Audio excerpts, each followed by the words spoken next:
Hello and welcome to One Man's Collection. Today I'm looking at magazine number 47, the Supercars collection. This is the Lotus Exige Sport 380 from 2016.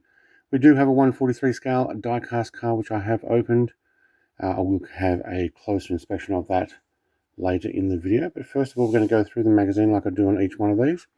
Very briefly, if you wish to read some of the details, please press the pause button. But in this one, we're looking at the design, the technology, manufacturing origins, obviously, of the Lotus.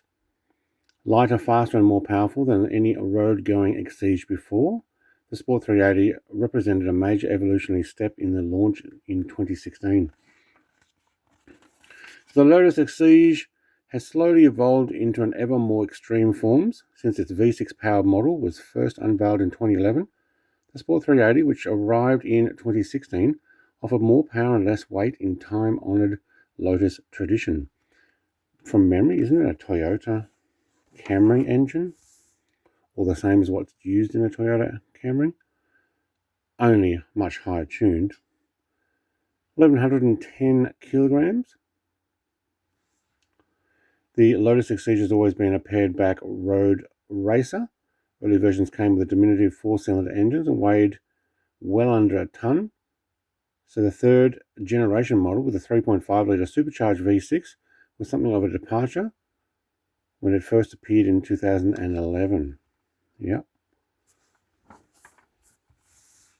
Chassis is aluminium, lighter weight I'm guessing, and probably quite sturdy. A very special livery in 2018. It celebrated its first 70 years in business. Lotus launched a special limited series of Exige with the planned production of 40 cars, characterized by special livery featuring the officially celebrated logo on the bodywork and inside the seat headrest. The Exige 70th anniversary was available in Sport 350 and Sport 380 versions. It was produced in three colors: Empire Green, Essex Blue, and Monaco White.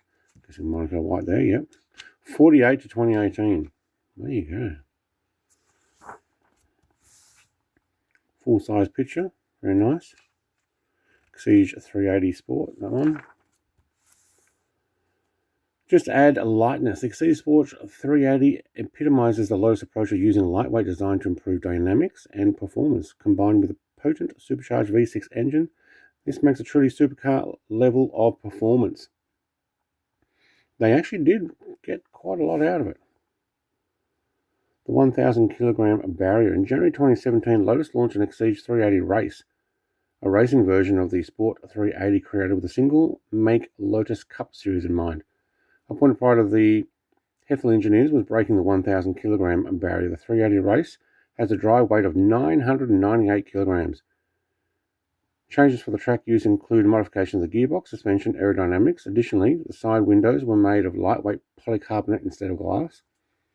You can do that in a race car, as opposed to what needs to be on the road, but yeah, that makes sense. Okay, so what do we got here? 380 brake horsepower, is it? 380 horsepower, it just says. 410 newton meters of torque. So I'm guessing that's where it gets its 380 from. Top speed 286 kilometers per hour. It's got a monocoque chassis. Extruded aluminium monocoque.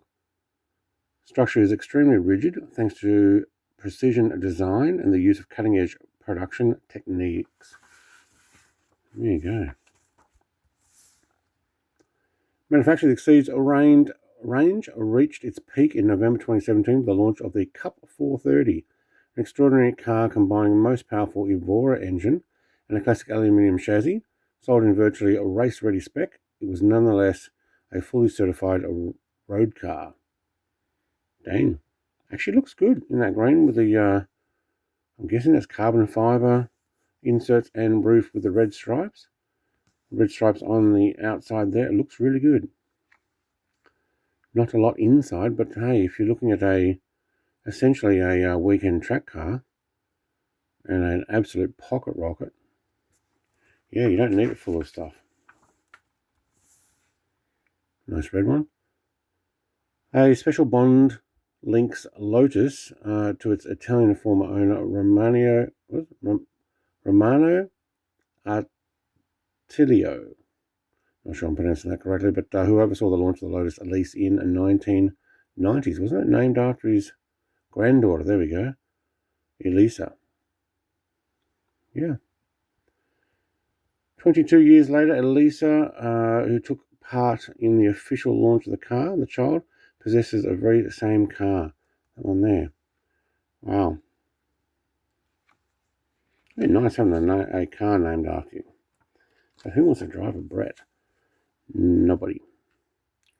All right. The Lotus Exige has a long history, which stretches back into the dawn of the new millennium. Since then, it has continued to evolve into an ever wider form. So I guess we are talking about 25 years now, since 2000. So yeah. From 4 to 6, yeah, we already talked about that. It's a nice little car. Nice little pocket rocket. Light as the wind. Derived from the track-focused Cup 430, the Exige 410 Sport was launched in 2018 in both coupe and roadster version. The latter having a folding black fabric soft top. The needle on the scales topped 1,110 kilograms curb weight, lighter than most modern city cars, yet with 6 times more power. Moreover, that figure could be reduced by a further 10 kilograms by selecting a titanium exhaust system, available as an option. Okay, we'll finish that one. Next magazine on number 48 is the Ferrari F8 Tributo, followed by the BMW i8. Is an i8 a supercar? I guess we'll have to have a look. In magazine number 49, so that's coming up soon. All right, let's have a look at the car in more detail. It's got a very nice green metallic to it. I do have the black front, but it's not a carbon fiber look to it. It has like a bit of a grille there. Also has the full black matte plastic, but I don't think that comes off. No. All right, get a bit more light on there. Very black wheels in this. Quite solid wheels. I can't see if I can see in that particular wheel there. There are disc brakes. I can't see if there's any calipers in on the model itself. Very dark on the end. Got a license plate with a 380 on it. I think it is.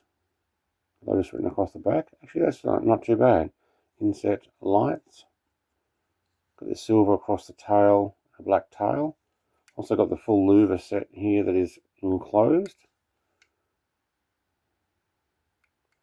Yep.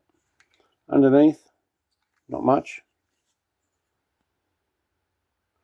Huge mounting point on this thing for when it was on its stand. Not a fan when they do that, but I guess there wasn't much room inside. Actually got an open area there for the exhaust pipe. I don't know what that's meant to be. But the exhaust pipe popping out the back there. I'm going to put that on a turntable so you can have a closer look without my hands getting in the way and a little bit better light.